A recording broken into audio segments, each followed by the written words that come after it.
Hey everybody, it's 6 in the evening and I'm tired as hell. I think you are too.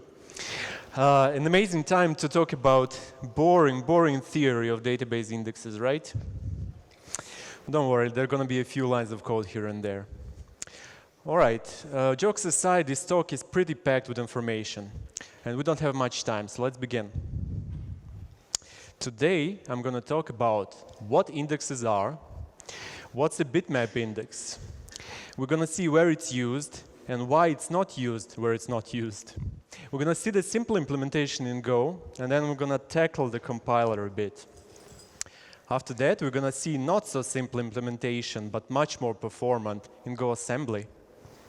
After that, I'm going to address the problems of bitmap indexes and go through them one by one. And at last, we're going to see what existing solutions there are. All right, so what is an index? An index is a separate data structure kept updated in addition to main data. And it's used to speed up the search. Without indexes, the search query would involve going through the whole data. And this process is also known as a full scan, and it has linear algorithmic complexity. Now, databases usually contain a ton of data, and linear is too slow. And ideally, we would like to achieve logarithmic or even constant complexity. This is an enormous topic, which is riddled with various trade-offs. But looking back at the decades of database implementation and research, I would argue that there are only several widespread approaches for building indexes. The first approach has to do with hierarchically dividing the search area into smaller parts. We usually do that with trees. It is similar to having a huge box with materials in your wardrobe, separated further into smaller boxes for various use cases. If you need materials, you will be better off looking in the box with the label materials instead of a box with the label cookies, right? The second approach has to do with instantly pinpointing the specific element or a group of elements, as we do usually in hash maps or reverse indexes. This is very similar to the previous example, but instead of one huge box with boxes inside, you now have a ton of smaller boxes which contain the final elements inside. The third approach has to do with not needing to search at all, as we do with Bloom filters or cuckoo filters. Bloom filters give us an answer straight away, sparing us the time needed to do the search otherwise. And the final approach is fully utilizing the capabilities of our hardware, as we do in bitmap indexes. Yes, using bitmap indexes sometimes involve going through the whole index, but this process is very efficient. As I said, this topic is riddled with trade-offs, and sometimes you would use several of these at once to speed up your search even more, or to cover all the potential search types there are. Today, I would like to talk about lesser known of these, about bitmap indexes. Who am I to talk about this? My name is Marko, and I'm a team lead at Badoo. Maybe you know another of our brand names, Bumble. We have more than 400 million users worldwide, and a lot of features we have involve searching for the best match for you, and we do that using custom-made services that use bitmap indexes, among others. All right, so what is a bitmap index? Bitmap indexes, as the name suggests, use bitmaps or bitsets to implement the search index. From a bird's eye view, bitmap indexes consist of one or several bitmaps that represent entities like people and their parameters like maybe age, eye color, gender, etc. And an algorithm that uses bitwise operations like AND, OR, NOT to implement the search. It is believed that the bitmap indexes are best for searches which combine several queries by different columns that have small cardinality. fields that have a few distinct values, like, as I said, marital status, eye color, gender, versus something like distance to the city center that has pretty much infinite cardinality. But later I will show that that's not fully true. Bitmap indexes can be used for high cardinality fields too. Let's see the simplest example of a bitmap index. Imagine we have a list of Moscow restaurants with their parameters, like whether they are near metro, whether they have private parking, whether they have terrace, accept reservations, whether they are vegan friendly or expensive. And then let's give each restaurant a number from 0, and then allocate one bitmap per each of these parameters. Then we're gonna fill these bitmaps according to whether the particular restaurant have this parameter. For example, if restaurant number 4 has terrace, then bit number 4 will be set to 1 and 0 otherwise. Now we have everything to answer questions like, give me restaurants that are vegan friendly, or give me restaurants that have terrace, accept reservations, but are not expensive. How? Let's see.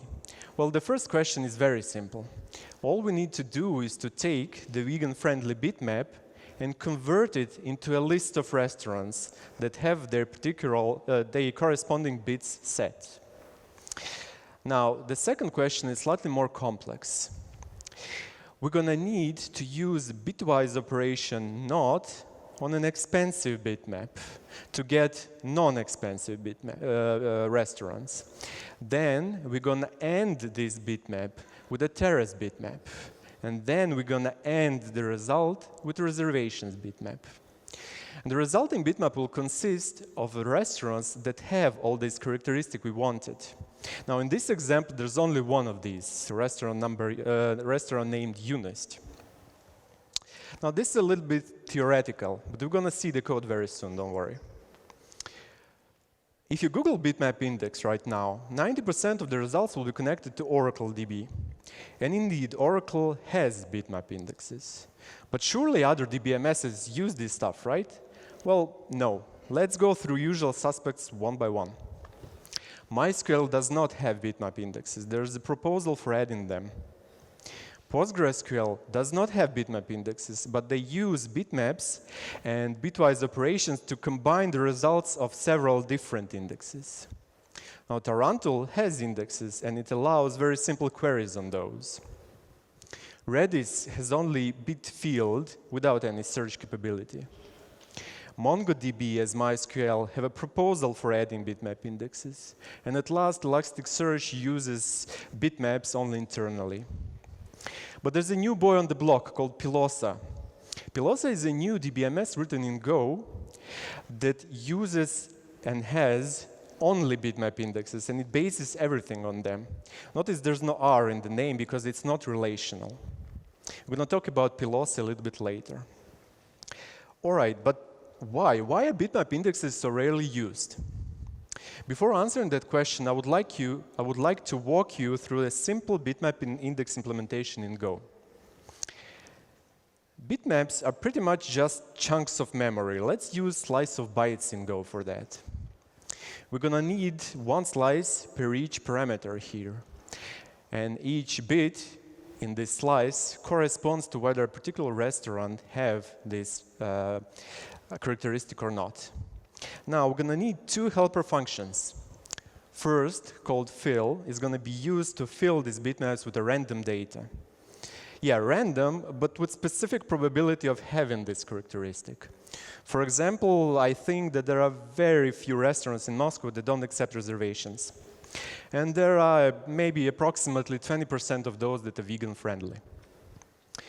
And the second function that we would need, indexes, is used to convert the bitmap into a list of restaurants. We can now answer our question, give me restaurants with a terrace that accept reservations but are not expensive. To do that, we're going to need two bitwise operations, and not. To simplify our code a bit, we're going to use more complex one, and not. We're going to need function for each of these. And here they are. These functions go through our slices, taking a corresponding element from each, combining them using bitwise operation, and putting the result into the resulting slice. And now, using these functions and our bitmaps, we can execute our query. As you can see, the performance is not so great. And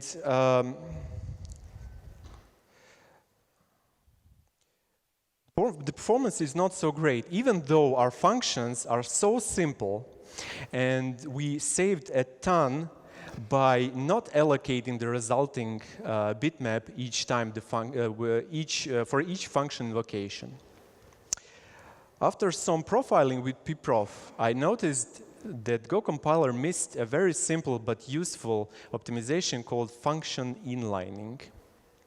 The thing is that Go compiler is pathologically afraid of inlining functions that have loops through slices in them.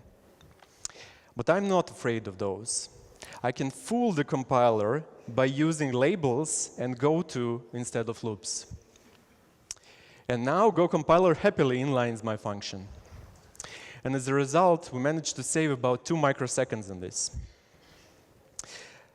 Now, the second potential optimization is easy to see if we look at the assembly output.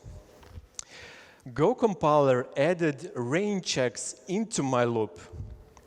And the thing is that the Go as a language is a safe language, and Go compiler is afraid that my 3 slices can have different lengths. And there would be a possibility of a buffer overflow. Now, let's calm the compiler down. We can do that by including a simple check in the beginning of the function. This check ensures that all my 3 slices have the same length. And now, as before, Go happily skips the rain checks, and as a result, we managed to save 500 nanoseconds more. But this is still very far than what is possible with our hardware. You see, what we do are very simple bitwise operations, but we are feeding our CPUs with a very small chunks of work. We can easily tweak our functions to use bigger chunk, 8-byte chunk in this case, by using slices of uint64. And as a result, our performance increased by 8 times for increasing the batch size 8 times. So the performance gains are pretty much linear. But this is not the end of the road. You see, our CPUs have an ability to work with 16, 32, and even 64-byte chunks. These operations are called SIMD, or single instruction multiple data. And the process of converting our code to use this operation is called vectorization. But unfortunately, Go compiler is not very good with vectorization. And the only way nowadays to vectorize your code, it would be to put these SIMD instructions yourself using Go assembly. Now, Go assembly is a strange beast. You would think that assembly is something that is very tied to the architecture you are writing for, but that's not true for Go. Go is more like IRL, or intermediate representation language. It's almost platform independent. Rob Pike gave an amazing talk about this a few years ago at GopherCon. Another thing is that Go assembly uses a very strange format. Called Plan 9, which is distinct from a widespread AT&T and Intel formats. It is safe to say that writing Go assembly by hand is no fun. Luckily for us, there are already 2 open source tools that can help us with writing Go assembly, PeachPy and Avo. Both of these generate Go assembly from a higher level code written in Python and Go respectively. These tools help you with things like register allocations, loops, taking care of offsets, etc. We're going to use Avo in this talk, so our code would be almost ordinary Go code. Let's see the simplest Avo code. Now, here we have a main function that defines the function add that will add two numbers together. As I said, AVO helps us with register allocation. So we see here functions like GPU64 that give us correct and available general registers. We see functions that can give us the values of our parameters by name. Each assembly operation have their own function in AVO, as you see here with addQ. And also there are functions to store the result. If we now run GoGenerate on this, it will execute our program, and as a result, we're going to get two new files. First, add.s will contain the resulting assembly code. And the second, stub.go, will contain the function definitions. This file is used to connect two worlds, the world of Go assembly and the world of Go itself. And now, when we saw what AVO does, let's look at our functions. I implemented both scalar and vector versions of our functions. First, let's look at the scalar version. Now, the beginning is almost the same. We are asking for general registers, available and correct ones. We are loading our parameters by name. Previously, we used labels and goto or jumps for performance reasons and to fool the Go compiler. But in this case, we are using them right from the start. This has to do with the fact that loops are a higher-level construct. We don't have those in assembly. Now, the rest of the code should be pretty familiar to you by now. We are loading the small chunk of our data from both of our slices. We are combining them with a bitwise operation, and not in this case. And then we are moving result back into the resulting slice. This is how the resulting assembly looks like. As you can see, we didn't need to calculate any offsets or sizes, highlighted here in green. Neither we needed to take care of registers, highlighted here in red. Cool, right? The resulting performance is pretty much the same as the previous best written in Go. And this is expected, because we didn't do anything differently. Unfortunately, inlining assembly code is not possible at all right now. The feature request for this has been around for some time. But right now, it is not possible to get any performance benefits from small assembly functions. You either write bigger ones, or you use new package math/bits, or you just skip assembly altogether. All right, let's look at the vector version now. The beginning is the same. Let's skip it. The first difference has to do with the fact that I chose to use AVX2 here. So I'm going to be using the operations that work on 32-byte wide batches. And these operations use specific registers, specific wide registers that have a Y prefix. This is why you see the function YMM here. If I were to choose AVX 512, for example, the prefix would have been Z.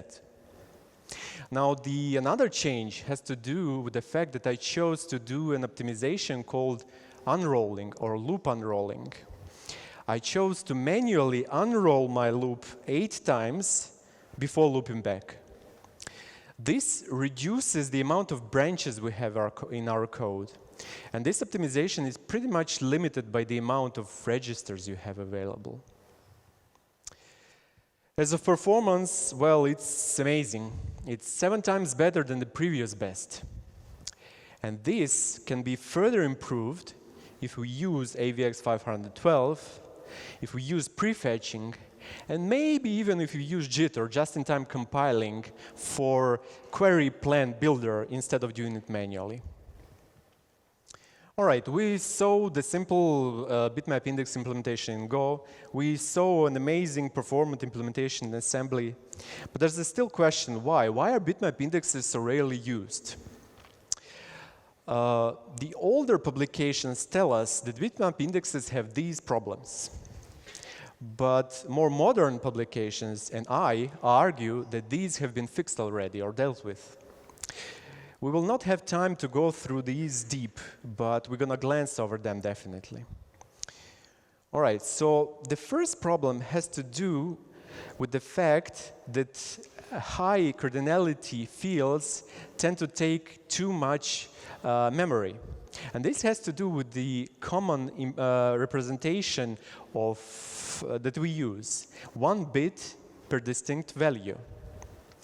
And as you can see, these huge bitmaps are not only big, but sparse. We can fix this using a different representation, for example, just ordinary binary number representation. But the biggest game changer is compression. Scientists came up with an amazing compression algorithms. Yeah, most of them are based on run length encoding that we know. But the coolest thing is that we don't need to decompress our bitmaps to do bitwise operations on them. We can do bitwise operations right on compressed bitmaps. Now, recently the hybrid approaches began to appear, like roaring bitmaps here. Roaring bitmaps use 3 different representations for bitmaps. Well, bitmaps itself, arrays, and so-called bit runs. And roaring balance usage of these to maximize speed and to minimize memory usage. You can find roaring bitmaps nowadays in one of the most widely used applications out there. And there are implementations for a ton of languages, including several implementations for Go. Another approach that we can use is called binning. Imagine we have a field that represents person's height. Height is a float, but we don't think of it that way. Nobody cares if your height is 185.2 or 185.3 centimeters. So we can squeeze similar values into the same bin, 1 centimeter bin in this case.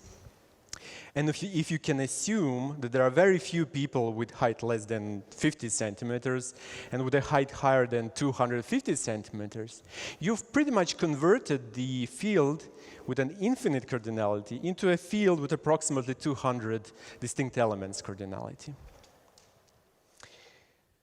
All right, the second problem we were told about has to do with the fact that it is difficult to update indexes. And yeah, databases have to update the data while potentially hundreds of threads are doing searches on the same data.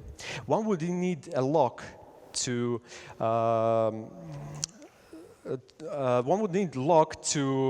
not have data races or data consistency problems. And whereas log, there's the log contention, right? We can fix this problem, if you have it at all, by using sharding or what's so-called versioned indexes. Well, sharding is very straightforward. You shard your bitmap indexes as you would shard any other database. And now, instead of one huge lock, you have a ton smaller locks. And you pretty much mitigated the lock contention problem. Another approach that is sometimes feasible is using versioned indexes. You can have 1 copy of a bitmap index that you use for reads or searches, and another copy that you use for writes or updates. And then you would copy and switch them once in, let's say, 100 or 500 milliseconds. Of course, this approach is feasible only if your app can tolerate a slightly stale indexes. And now the third problem. Third problem has to do with more non-trivial queries, like range queries. And yeah, if you think about the bitwise operations like AND, NOT, OR are not a very good fit for questions like give me hotel rooms that cost from $200 to $300 a night. Very naive and ineffective solution would be to go through our bitmaps and to get the results for each of these price points and then to combine them with the OR. Slightly better approach would be to use binning and to put our hotels into $50 wide bins. This will improve our performance by 50 times. But the best solution would be to use specific way we store our bitmaps called range-encoded bitmaps. In range-encoded bitmaps, we don't just set 1 bit for some value, like 200. We set this bit and all higher bits. The same for 300 and all higher. And now we can pretty much answer our questions by going through our bitmaps only twice. First, we get the answer. We get all the hotels that cost less or equal to $300 a night, and then we remove from this result all those that cost less or equal to $199. You would be amazed, but even geoqueries are possible with bitmap indexes. The trick is to use a representation like Google S2 that enclose your coordinate into a geometric figure that can be represented as 3 or more lines, index lines. And now you can convert the geoquery into several range queries on these indexed lines. All right, I hope that I piqued your interest a bit. Now you have another tool under your belt. And if you ever needed to implement something like this in your service, you would know where to look. But not everybody has time, patience, and resources to implement bitmap indexes from the scratch, especially with something like SIMD. Happily, there are already 2 open source solutions that can help you in this journey. First, Roaring Bitmaps. They implement the Roaring container and all the bitwise operations that you would need to implement the full bitmap index yourself. Unfortunately, Roaring Bitmaps, well, Go implementations of Roaring Bitmaps do not use SIMD, so they are slightly less performant than, let's say, C implementations. And then there's Pilosa, a new DBMS that only has bitmap indexes, that is written in Go, and that gained a lot of traction lately. Pilosa uses Roaring Bitmaps inside, and it gives you, simplifies and explains all the things that I was talking about. Range-encoded bitmaps, binning, the notion on fields. Let's briefly see the example of using Pilosa to answer our question. We connect to the Pilosa server, we create our index, we create our fields, we fill them with the random data as we did before, and then we execute our query. Query should be very familiar to you by now. We use not an expensive field, we intersect it or end it with a terrace field, and then we intersect the result or end it with the reservations field. And we get the same correct result. And finally, I hope that widespread mainstream DBMSs will get bitmap indexes soon. The DBMSs like MySQL and PostgreSQL. All right, we had to glance over a lot of stuff today, but I hope that this talk was useful and maybe even motivating.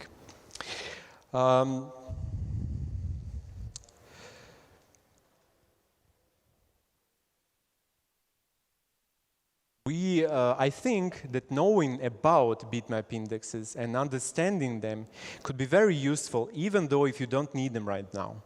Keep them as yet another tool under your belt. Now, during this talk, we saw various optimizations techniques that we can use for Go and the things with which Go struggles right now. And these are very definitely good to know for each and every Go programmer out there. And that's all that I had. Thank you. Thank you so much. Questions? You can ask questions in Russian too. Yay.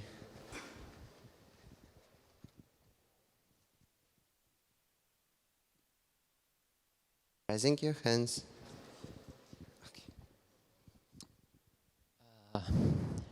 Thank you, Marko, for the great presentation. It was quite inspiring. My question is about Evo. What kind of pitfalls you encountered while working with it? Because it's a quite recent project, and why didn't choose PitchPy? By working with Pilosa, sorry? PitchPy. Ah, PitchPy, all right. Yes. I didn't work with Pilosa. I didn't work with PitchPy. I worked with Evo. Why did you choose the newer project before choosing because the PitchPy is more established one, I think. And my second question is, how do you debug such generated code? Because once you go assembly, it's you're on your own. How do I, debug? Yes. All right. I chose Avo because it's fun. It's newer project and written in Go. That's why I chose it, because it's fun, nothing more. How do I debug assembly? Where the only way that I know of is using debugger. In modern debuggers, you can print registers, and pretty much that's it. Yeah, it's very difficult, I know, but that's the world of assembly programming. All right? Any more questions? Hello. Hi. Mark, very useful talk indeed. With bitmap indices, we index over features that are either yes or no. Are we limited to Boolean features, or can we index over something more complex? No, of course we are not limited to Boolean features. I told a little bit about that. We can use different representations to represent features that have high cardinality, so they are not Boolean. Of course we can use them, yeah. Any more questions? Hello, thank you for the discussion. When you talked about range queries, you showed vector that has ones in, let's say, 200 and up. Yeah. It was representing some object that has this value set at 200. Yeah. And with range query, we can select everything that has 200 or more, but when we want to know, give me every object that has this value at 250. Wouldn't it select this object too, because it has ones in the bins from 200 and up to... I'll try to answer your question. You see, these range-encoded bitmaps are used specifically for range queries. If you need to do any other queries, not range, like specific queries, you can like double this data using ordinary representation. And you have higher cardinality. You would use more memory, yeah, but that's almost always fine in my experience. Thanks.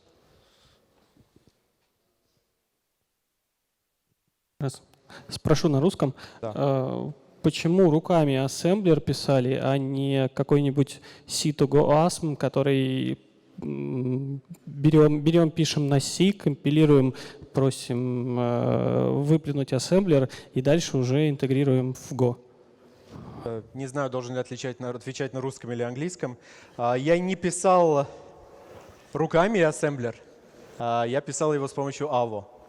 Делал я это потому, что мне было очень интересно посмотреть на AVO. Все...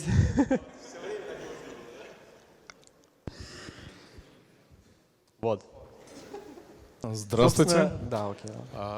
У меня такой вопрос. Вот compression для bitmap индекса, который собираем нули, там 10 штук, там единицы и так далее. Но мы же тогда теряем уже на декомпрессии, получается. То есть мы выигрываем только в хранении, но теряем уже, получается, в самом поиске. Я сказал, что вся прелесть именно этих алгоритмов компрессии для битмапов в том, что не нужно их разархивировать, раскомпрессировать для того, чтобы делать bitwise операции на них. То есть в этом именно преимущество конкретных compression алгоритмов для битмапов. А как там тогда происходят bitwise операции? Я вряд ли расскажу это сейчас в формате ответа. У меня в слайдах были названия конкретных compression алгоритмов. Грубо говоря, если в Гугле наберете, будет white paper, в котором можно почитать. Спасибо. Да, видимо, для всех было неожиданно, что я говорю по-русски. Привет, Марк, спасибо за доклад. Я хотел узнать, на самом деле, простой вопрос про adoption этого, и у тебя, или ты где-то, или это просто pet project, который тебе интересно было посмотреть, как Нет, SAO. это не pet project, мы используем bitmap индексы очень сильно, много и давно в Badoo. для, собственно, ну, основная наша, скажем так, одна из основных фич Badoo — это подбор людей вам, которых вам показать. И для того, чтобы это сделать, мы используем Bitmap индексы. Ну, то есть, а есть какая-нибудь, ну, условно говоря, метрика, то есть, что было до и после, то есть, какое-то влияние имело, ну, в целом? Нет, к сожалению, такой метрики нет. Нет, увы, нет. Хорошо, спасибо большое.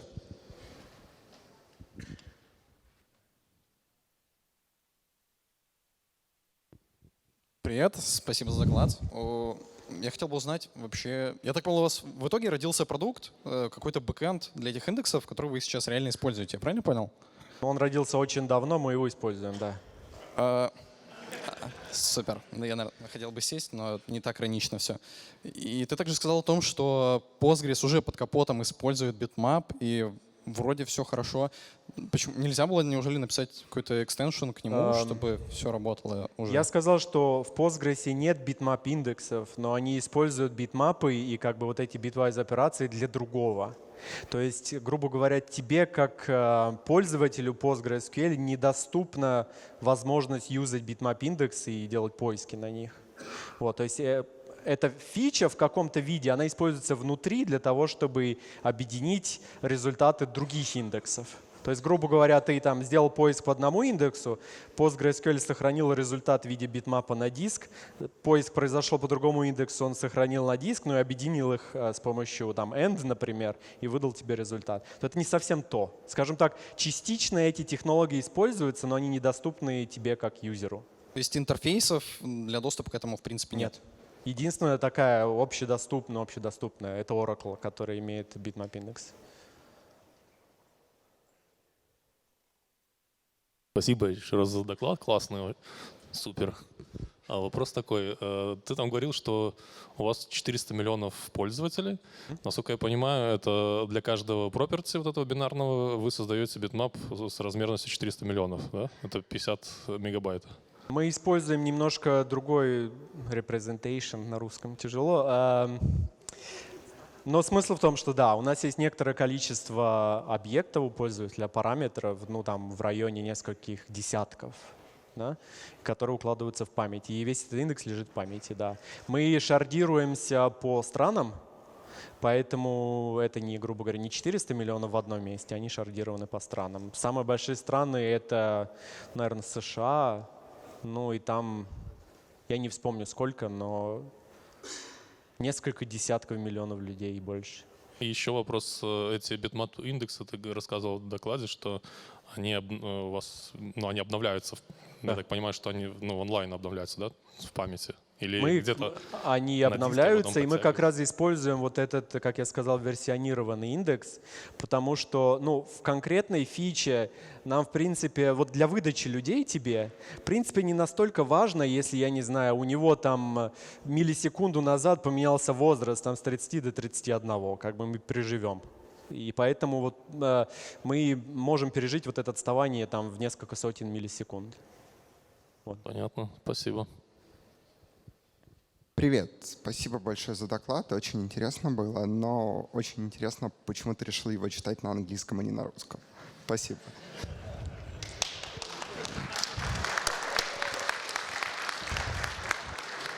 Я не знаю, наверное, никаких секретов не будет, но, во-первых, изначально планировал, что весь первый поток будет на английском. К сожалению, так не получилось по тем или иным причинам, неважно. Это первая причина.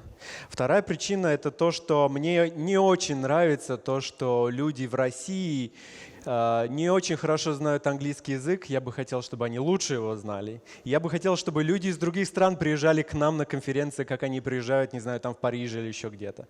То есть это, не знаю, моя маленькая попытка немножко развить эту. Я понимаю, что там многим может быть тяжело немножко, но вот так вот. Я надеюсь, что мой английский был достаточно понимабелен.